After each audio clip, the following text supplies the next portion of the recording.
Three. Okay, we're here today with Shelly. Shelly, how are you doing? I'm doing great.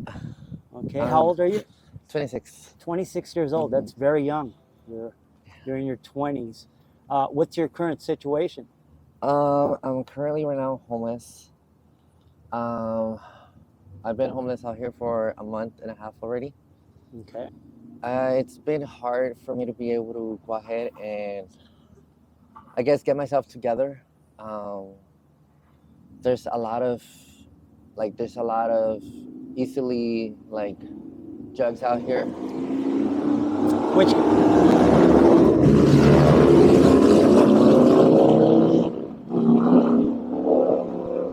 those are some loud Harleys. Very loud. So which drugs are out here? Out here you got what's the main one is clear. I mean, there's blues. Really, that's the main one, huh? Yeah. I would think fentanyl would be the number one. Um, Because the clear you mean too as speed, right? Glass? yeah, like Okay. crystal meth. Yeah, crystal meth. Right, Um, I want to say about probably 95% of the people that I speak to is they tell me it's all about fentanyl. There's fentanyl out there, but I have not gone there to that industry, I guess. Yeah. I mostly just roll with the meth. That's mostly what I do. That's your drug of choice Yeah, it's my is, drug of is an choice. upper. Yeah. Yeah, because the other one's a downer, correct? Yeah. But honestly, to me, it's not much of an upper. To me, it helps me a lot to be able to just concentrate. It helps me a lot to be able to focus, Mhm. get stuff done, get my everyday things done. I independently myself, it's hard being out here because it's the females how they are with you. The guys, I mean, guys can be nice to you, but not so much the homeless guys are the ones that affect us. Are mostly the guys who are out there with the trucks. You know, the guys with the money. Right. They easily grab any female out here that they need the drug, they need the money, they need the help. Obviously we're gonna go.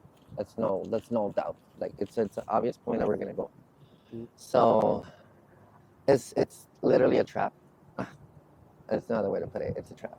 How do you go about getting money for your everyday things, like your meals, your drug of So choice, all that stuff? my meals, for example, I tend to carry my soups. Um, I go to food banks. I try to go ahead and go to places where they give out free food. There's one that I try being an advocate for. It's called the Food Not Bombs. Mhm. They give out foods like every Sunday. There's different places that give out food. It's a matter of just looking around. It's a matter of looking around. Earlier they were giving hot dogs, they were giving burritos. Yeah. But I mean, I didn't eat because I was already smoking my shit. That was top priority at the Yeah. moment, huh? hmm You had just scored, or Yeah, I just scored a little just to that get was through the number one day. on the list, huh? Yeah, and see, I don't know if it's just me or I don't know if it's the same to other people. To me personally, it's hard being transgender and being out here. It's very, very hard. People are disrespectful, or hard Uh, as in how? well, there's good comments, there's bad comments. It's just the fact of the mental game of getting your life narrated every single second. Every single second. It's just very, very annoying. It gets to your head. It doesn't matter if it's good comments. It gets to your head. It brings you down. It really freezes you. It just you can't move on. You can't move on, and it sucks. It's you see yourself. You know you're stuck. You know you need to get out of it, but then you see the reality of it. It's if I get out of it, I'm gonna get sick, and if I get sick, what am I gonna do? I'm gonna go run back to it. Do you have any family out here that can help you out, or? I don't. I don't. I'm from Texas. I'm completely out here by myself. I have not even had a communication with family in a very long time. I have not. How are they with you? Are they, in good stands? with you, or Not so much in good stands. With them, what happens is they also don't like the fact that I'm trans. They don't like that. They don't like that idea. I'm Mexican. I'm full out Mexican, and I I mean, as I grew up, I tried a lot to be able to like just be myself, just be myself as a gay boy that I was. I tried to be myself, like dancing and trying to do electives here and there. yeah, Um, but my family was just very out of control, very out of control. My dad wouldn't speak. I think my dad was into the coke. I'm not sure he was really what he really did. He wouldn't talk to me. He wouldn't talk to us. My sisters are older. They all went through their own things. I had three brothers that got, like, they died. The middle one got run over in front of me when I was 8 years old. oh my god, So I basically had to raise myself. I had to raise myself throughout my whole childhood. And growing up, I mean, I didn't even know what gay meant. I didn't know what gay meant. I didn't know a lot of things. All these things I learned it from the streets. I learned how to be able to like do everyday chore or even like how to sustain a husband through guys. And those guys, they take advantage of you. They really do take advantage of you really hardcore. They really do. And that's how I got really stuck. I ended up getting pimped for free. First time I was 18 years old, and I got pimped for free. Um, I couldn't find my mother at that time. My mother just left. She got um, she got separated by the CPS and CPS is Child Protective Services. services. Okay. Yes, they put me in as a mental kid when I was 16. They booked me in as if I was like depressive, aggressive, and I had anxiety and all these other things, which is really wrong because I mean, how can a kid not be depressed when you leave him alone? And how can a kid not be aggressive when you're always calling him out and you're always letting him get hit by the family? So we just separated. We went our own ways. I had nobody else to go to than my dad. And I went to my dad's. My dad took advantage of me. He was the first one that took advantage of me. My dad literally told me, "You can stay in this house as long as like you do everything your mom did." Mhm. So he's the one that taught me how to made me how to do like every chore like as a wife. All that really screwed me up mentally. It screwed me up mentally really bad because I knew I was a party boy. I knew I was a party girl out there, and I knew I wanted to fucking have fun and do this and do that. But I had my responsibilities to do, and it was just like I still have to do this. Like since I was little, like I can't live my life. I still can't live my life. Like it got to my head. It got to my head, and I was able to overcome it. I was able to get a good job. I was able to go ahead and start working for like call centers out there. I was working for Bank of America, working for a lawyer. I was good. I was really good. And I don't know where my mom just showed up and she was not in good standards. I decided to help her out. And You you were with your dad at the time that you were I working these was with my jobs, or dad, but back and forth, yeah, back and forth. I was with him and then I would leave. you would Um, get your own place, or no, I honestly, that's why I smoke nowadays because it's very hard because I know what I did. I know I used a couple of guys to be able to survive. oh, so you were staying with Mhm. with men. Oh, all right. Yeah. So as I had my mom there, my mom just I had never lived with her as an adult. Never. I never lived with her as an adult. I never knew like what she really like how she was, how she was as a person. I didn't meet her like as an adult, like as a with the adult mentality, you know what I mean? Mhm. And she was not she was not a good like responsible parent. I'm sorry, but she was not. She was not. And I got a lot of anxiety there because I had my little brother to take care of. It wasn't my responsibility, but I mean, I wasn't going to leave the kid like that. So I then decided to go ahead and start doing the prostitution, but I decided to do it like on my own. You were doing dates. I decided to do it on my own. I started by doing the personal Craigslist ads, and I said, if I got paid for free once, I mean, might as well do it now for money for my mother. Yeah. Um, it all just went down the road the wrong way. I ended up going to this cruise where I became a sugar baby. And I literally just went to this cruise just to get raped every day. Literally. Wow. And on top of that, like and it was on Christmas, I still didn't have nobody to go pick me up. And it was just very hardcore. It was very hardcore. A couple of weeks after that, my mom told me, she was like, you know what, I'm sorry, but I'm going to leave again.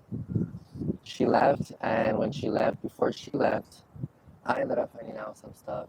I ended up finding out I was exposed to every customer without my permission. Seeing my face out there, it really affected me. It really, really brought me down. I didn't want to live anymore. Exposed as in being video recorded Yeah. without your consent? Yeah. I see. Yeah, I was recorded. I even like the fact of seeing the video of you sucking a dick because you were sucking that dick to be able to get fed after you just threw out from the airport. Like that's fucked up. Yeah. It is. It really is. And I said, you know what, screw this. I said, screw this. I was really done. But I know I don't have like the mental strength to go ahead and just kill myself. I didn't want to. I just couldn't. I can never done it. And I met this one guy. He's the one that introduced me to the meth. And from there, I went hard. So for a long time, it wasn't that you were doing the drugs. No, it's been 5 years so far. I'm 26 right now. I started kind of like 5 years ago. Okay. Like 5 years ago. And when I did it, it opened my eyes a lot. Like this drug, but that's what fucks me up mentally. That the drug helped me a lot, and it fucked me up a lot. It helps you, but it fucks you up. That's what's hard. Like it helps you in case you are sick, in case you are weak. Like it really helps you a lot. It really does. It's the coming down, huh? It's the coming down, yeah. As we call it, the malilla. Yeah. But it's the coming down that affects you really bad. And I ended up leaving Texas over there the first time. It was back in 2019. I left it and I went back with one of my exes. And I came here to Colorado, but I used to live up in Val. Mm-hmm. I left it because when we were smoking out there, he was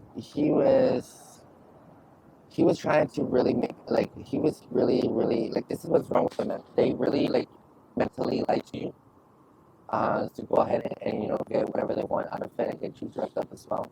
And because they know they're gonna get drugged for free also, because we're the females, we're the ones that like get the dope. Right.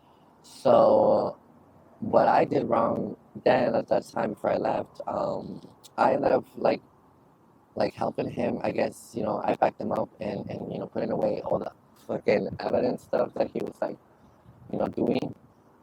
And he used that against me and threatened me, and he started sending me like the cops, people to my dad's house.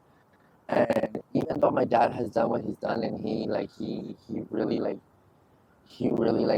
fucked me up more hardcore than anybody did, because he also went physical on me. Um, I got scared. I was like, Sexually or no, physically, just if I was dressed a certain way, if I was way too feminine, yeah. he would start like a fight with me. Oh. And I wouldn't let myself. I would tell him right away, square up. If you want to try, like if you want to go ahead and try to hit me, square up. We'll go ahead and get it done. Square up if you really want to do it. And I became this person that I wanted to be tough. I wanted to be really tough, and part of trying to be tough was just leaving El Paso and just leaving it and just trying my luck. I went up here and I had started doing drag shows. As I did drag shows out there, I was able to go ahead and like get into like interviews with like RuPaul's Drag Race, and I was able to like go ahead and like qualify for like the competitions. I was not able to complete none of that. My other ex had already set me up as well. I was never able to go ahead and complete that. He ruined everything. And but I mean ruined is he never took me like to the I already had my like tickets for the bus saved. I was already gonna leave. And he set me up by lying RuPaul, to me. he's on TV, right? Mm-hmm. And that show that RuPaul has is big, huh? Yeah. Okay. That was my goal. That's been my goal since ever. It's becoming famous. He's black, right? Yeah. Yeah, all right. I know who it is. Yeah. He's Okay. he's the main drag queen of New York, and I was hoping to become famous for the fact that I wanted to help other people transition, because I knew I was going to transition. At that time, I wasn't transition. I knew I was going to transition, but I just wanted to do it publicly. That's what I wanted. Right. I wanted to do it publicly to go ahead and help others out, because I knew at that time it wasn't that easy. I didn't know what I know now. Shit, it's way harder. Way fucking harder. Way harder. It's a very, very hardcore lifestyle. Very hardcore. Very hardcore, and it's different for everybody. But I mean, once I decided to go ahead and transition, everything just hit, like reality hit like a motherfucker. It hit for reals. It hit for reals. My ex at that time, when he brought me here, he brought me as a guy, and when I transitioned, he kicked me out. He didn't want to be there. But he didn't just kick me out. He sent me up. He never had the audacity to just go ahead and speak to me and tell me, hey, you know what, I don't want this. Hey, you know what, this is not my cup of tea. Like he wasn't like that. And I hated the fact that he wasn't like that, because I helped him become who he was. He's a public defender now here in Colorado. Yeah. Like, come on. Wow. And so he used that for his advantage. And once they called the cops on me, I got arrested. I got arrested outside my condo, and I was not able to come back ever. That day at the jail, they told me, you cannot come back. You already have a restraining order. These are your cases. This is what he's charging you with. And if like they wouldn't even want to release me, because I didn't have nowhere to go. They were even looking for churches to leave me at. And I mean, I had to lie to them, telling them I had somebody to pick me up. I had to lie to the cops so I could be able to like find my own luck. And that's when I ended up in the first shelter, homeless out there, back in 2019. I ended up homeless up in Dillon. And That's far from here. yeah, How far would you say that is? it's like an hour and a half, 2 hours. Probably 2 hours, huh? Mhm. You know? And once I ended up homeless, I'm like out there. Is there anything out there? It's a lot of farmland, right?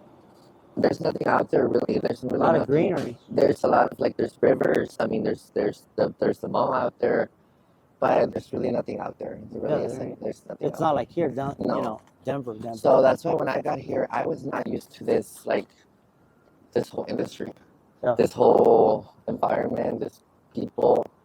They're very, very different from what I was used to up there. I was not expecting it. I ended up living out there because the people that I left the shelter with from that time, she had like 7 kids. Mhm. I always got stuck mentally with the fact that I do not just wanted to transition to a female because I wanted to be a female. Like there's bigger goals than that. There's bigger goals than that. There's bigger things that I dream creating. Like I wanted to be a mother.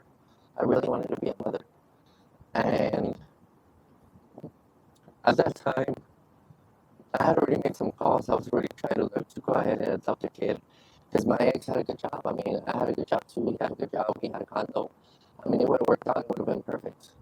And I really felt that if I had a kid, I was gonna be able to like forget and forgive my family and just move on.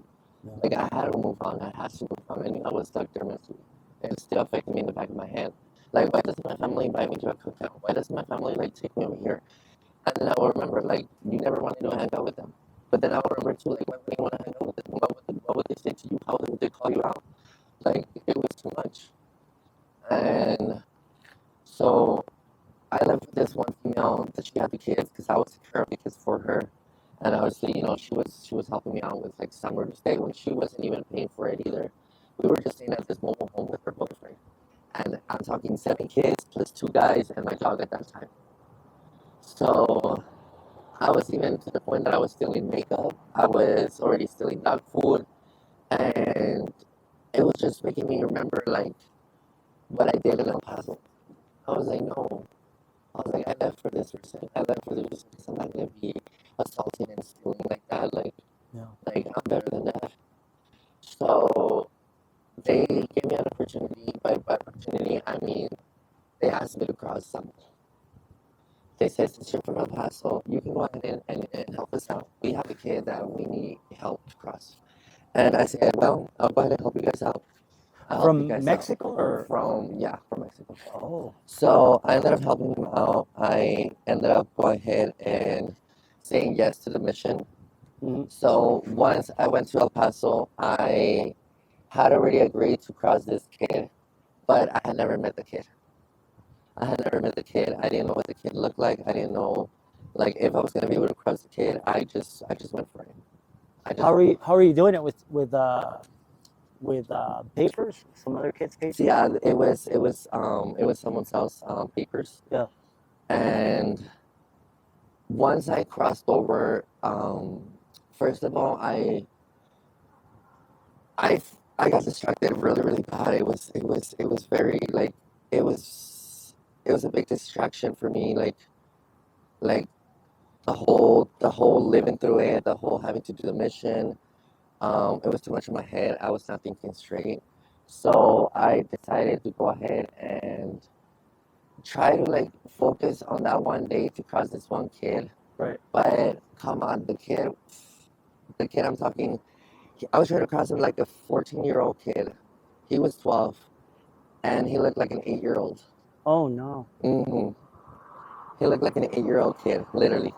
And he did not look American whatsoever. And that's one thing that affected me a lot. That when you try to cross a kid, I mean, if you're gonna cross him with whatever papers you're gonna cross him with, you gotta like at least have the kid to look similar to that ethnicity, Yeah. at least.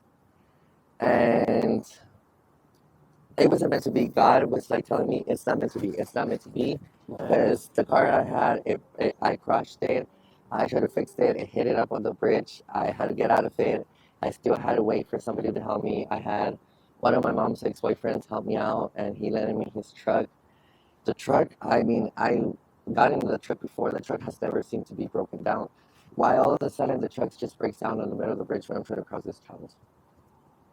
Hmm So me, as like as you know, as I look female to the world and everything, and I present myself as a female in the bridge, like trying to push a freaking GMC truck with a kid inside, I'm gonna call attention. Yeah. I'm gonna call a lot of attention, and especially at the middle of the night. So right away, like border patrol stopped me right away, and that just it screwed me over. I ended up wasting 3 years of my life in El Paso. They caught you? They caught me. They Oh caught no. me. I ended up going to jail. I had to get all my stuff transferred from Colorado to Texas. I had to have somebody help me bring my dog over here, while over there, and then the only way for me to get out of out of the jail, it was through somebody like signing me out there in Texas because I had to show up to probation. But So but but you did the 3 years. I I I did half a year first. Okay. I did half a year first, and then they signed for me. Either my mom or my dad had to sign for me. Were you underage at the time? No, this was I barely came out last year actually, Oh wow. and I had my mom or my dad to choose from to sign me to go ahead and have probation. But I knew my parents would only wanted me to go with one or the other because they know I make money no matter what. Yeah.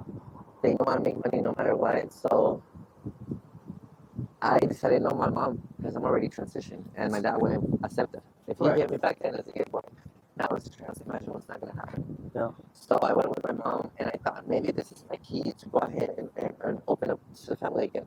Maybe this is going to help me, like, create this, like, little, forgiveness in between us, and it's going to happen. Mm. It never did. It never did. I ended up getting really, like, really, really hurt that my mom would, like, talked about me, saying that I was like this, like, pollera and all this shit. And I was like, why the hell are you talking about me and saying I do this and I do that when you're taking the money? You're asking me for the money. I'm the one who helped you get that house. I'm the one who helped you do a lot of things. I'm the one that like put in money for you. Yeah, you sell burritos and you fucking put in money too. But like you knew your son was fucking putting his life at risk. You knew goddamn well what he was fucking doing. Why the hell would you like is that a mother to you? Right. So I ended up not being able to deal with probation because probation was another thing. Probation was really hardcore because I was already like transitioned. and having to have like a guy right behind me pissing and still like all over me. And there was many times where they tried to touch me, and I complained to PO? them. Yeah, the PO officer. Wow. And I tried to complain to them, and I tried to let them know, hey, you know what, like this is happening. They didn't care. They didn't care. Did you kick the probation officer? I never touched him. I never did. No, I anything. mean kick the service. No, what I did is, since I had helped my ex with his like career, Yeah. I knew a little bit of the criminal law, Yeah. criminal justice law. So you're not in probation. No, I'm not nothing.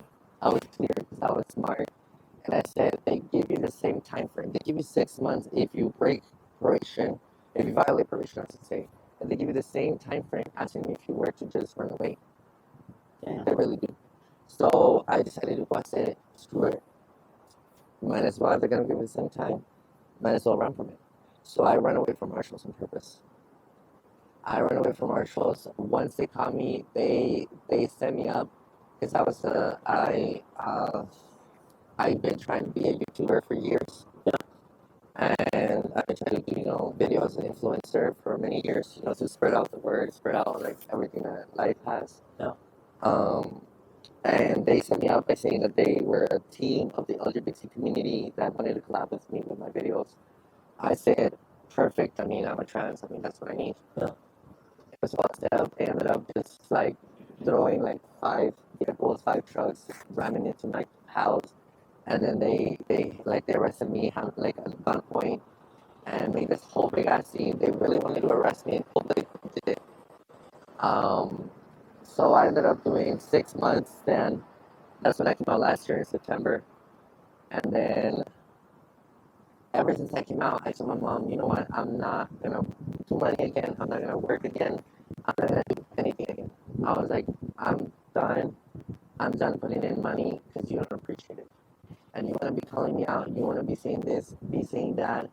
If you say that you really can handle your own life, if you really say that I don't need to help you, that you're the mom, and that you can sustain your own child and me, let's see if it's true. If it's true now that I'm an adult and I'm way past the adult age, I'm going to give you the chance to show me if you can really be a mother, if you can really be an adult. And no, it just ended up I just ended up just smoking more meth and more meth and more meth. And I I enjoyed myself, but at the same time, it affected me a lot. That I was really sad, the fact that she wouldn't care that I was smoking it. How long would you say you would be awake while smoking? I wouldn't even stay out. I would just smoke it and go to sleep. Really? So I got had the reverse effect on you. I got to the level where it wasn't like hitting me no more at all. At one point, how long would you say you've been awake while under the influence? The most I've been awake for that, 3 weeks. Oh my God. Really? And how much would you say you consumed during that 3-week time? I would say,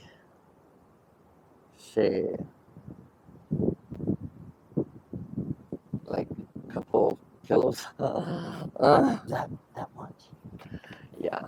Wow, that's a lot. We had I ended up that's another reason why I left El Paso the first time. I mean, I started trafficking with that, so I had the distribution to me. It was there next to you, huh? Right there. Yeah. So I had the connections. I always hanged out with people that were like main people. Yeah. So dope was never a problem. It was never a problem. And that's what screws me up nowadays here. The fact that I'm over here stuck and I know I need my medicine. I call it my medicine. And I know I need it. It affects me a lot. The fact that I'm like, I don't have the money for it now. Like I used to smoke people. I used to be able to like sell this shit. I used to be able to do this. I used to be able to do that. And now I can't. I can't do it. And as soon as you get it, you smoke it. And I as soon as I get it, I smoke and I can do my things. Right. I can go and take my shower. I can go and just get ready for the day. Go do other things I gotta get done. Let me ask you this: Where do you lay your head at night? Like, where do you go about sleeping? So that I choose depending on honestly, I choose depending on how high I am. Because whether I'm high or I'm not, I just don't like how the girls talk about me every freaking second of that shelter I'm at. Right now, Are you at any of these right yeah, here? I'm in this American, the 48th right here. That shelter. Is that this big one right Yeah. here? Okay. The other ones, For the boys. oh, okay. Yeah. Because I've been in that one. I used to deliver oxygen before. Yeah. And I've been in there a few times to give people some oxygen bottles and stuff. Yeah, see that, and that's why me would like sometimes get smoked out. Mm-hmm. I try to do chores for them. I mean, I try to do as much as I can. There's not a lot I can do. Most of the time, they're really being nice to me. Mm-hmm. Most of the time, they're really being super nice to me, to the point that they even like, if I'm like, not feeling it because I'm over here overwhelmed with everything that they're talking about and everything going on, they really are sweet enough to like even let me stay out of them, Yeah. and like they're not disrespectful or anything like that. Yeah, that's all the tents right here, right next to us, right there. They really are good people. They really are good people. They really are. Like I've been through many different shelters out here in Denver, and in other tents, in other places they have tents I've been at, they have not been nice enough like these people are. These people have been amazing. More chill over here, huh? I seen some in downtown Friday. They had the trash truck, and they were just dumping people's stuff. Boom. No, honestly here everybody helps out. Everybody here, they really try to help everybody out. But everybody seems mellow on this side. Yeah. Everybody's mellowed out. And I didn't come to this side without knowing what was on this side. I came to this side because I was just like, I was already getting really mentally like up there thinking they were after me. Oh no, that's bad. Yeah. You weren't hearing voices, were you? I mean, the voices thing and the shadow stuff, all that stuff, I already went through it when I was in Texas. Oh, you did? Yeah.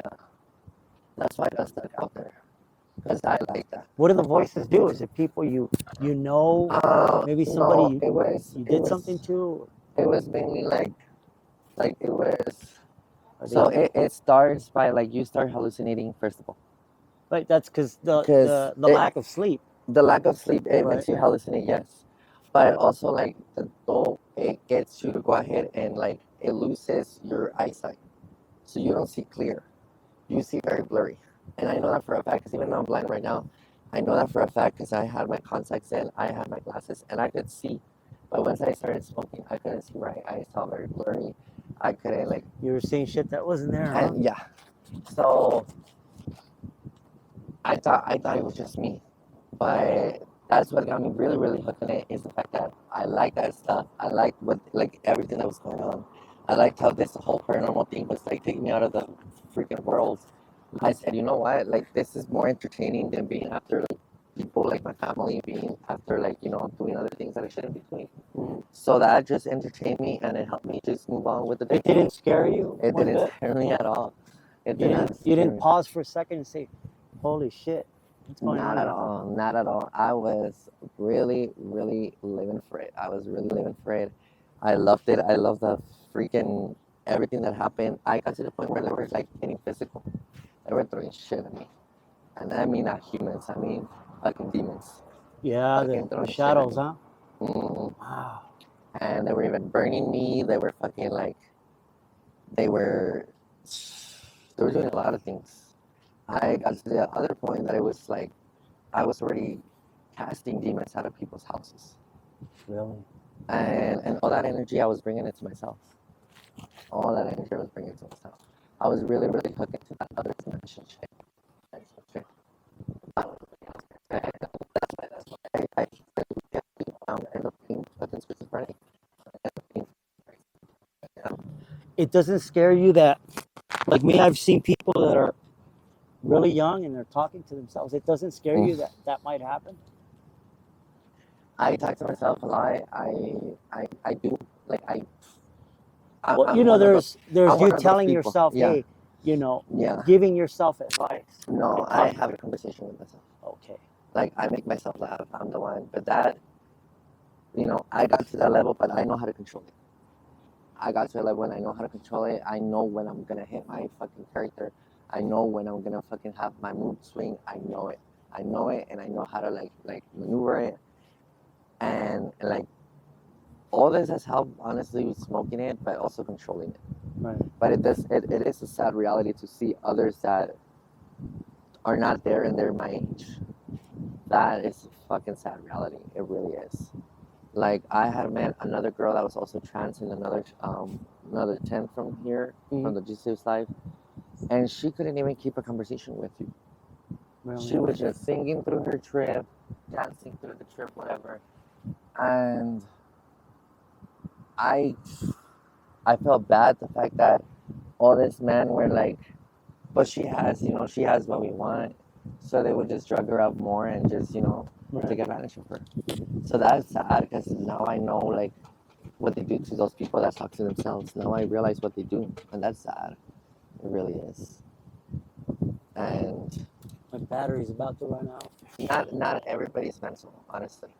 That's one thing that I would love to put out there. That one main message. Not everybody's mental. Not everybody's mental. Some people out here because they want to be out here. Not everybody's homeless because they are homeless. But that's why there's a lot of issues. That's why there's a lot of fights. That's why there's a lot of like drama. Because the people that people like me that we know that we are mental, we are like, we're gonna smoke this shit and this shit, like, maybe we're never gonna stop, but we're gonna control it. Like, we try to educate and like let others know, like, chill on it, chill. Like, it's not that fucking hard. It's not that hard. It's not that hard, and it's not that much of a big deal. But not everybody understands that. On top of that, we have other people that are just like screaming and yelling and saying God knows what. And people connect to each other's trips, and it's just a whole chaos. It's a whole circus up in there. It's difficult. It's very difficult. And all this, like, for example, like the government and all this stuff that they try to like help us, they really just focus on like basic stuff, and it's not necessarily like stuff that we need. Like we need more. Like like I've been trying to go to meetings. I've been trying to go ahead and help out, like trying to get more help for them, but there's not much help. There's not much help. They really they really screw them over. How can you expect somebody to like move on from life if you're not even like giving them somewhere to stay, like not even a cup to drink water? Wow. Like, do you know how much people like that's why I'm able to go ahead and make errands for these people, because they don't even have like a pop to drink.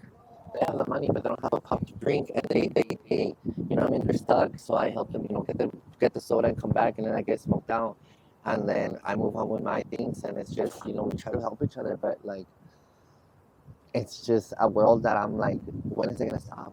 How is it gonna stop? Like, I wish I could move on. I wish I could have a car again. You'll get there. You'll get there again. I can see you getting there again. Thank You you. will get there again.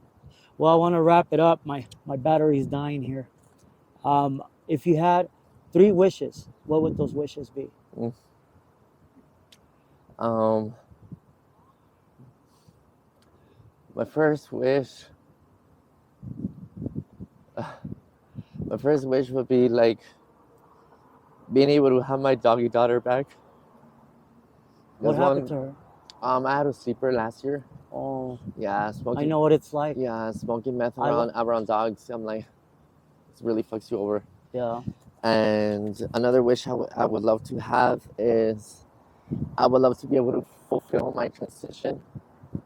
I would love to fulfill my transition. Maybe that would eventually help me, like, I guess mentally just let go of people talking. They're always gonna talk at the end of the day. What's keeping you from fulfilling that? Money, and being homeless all this time. Like coming here was whether I keep doing my hormones or I save the money for food.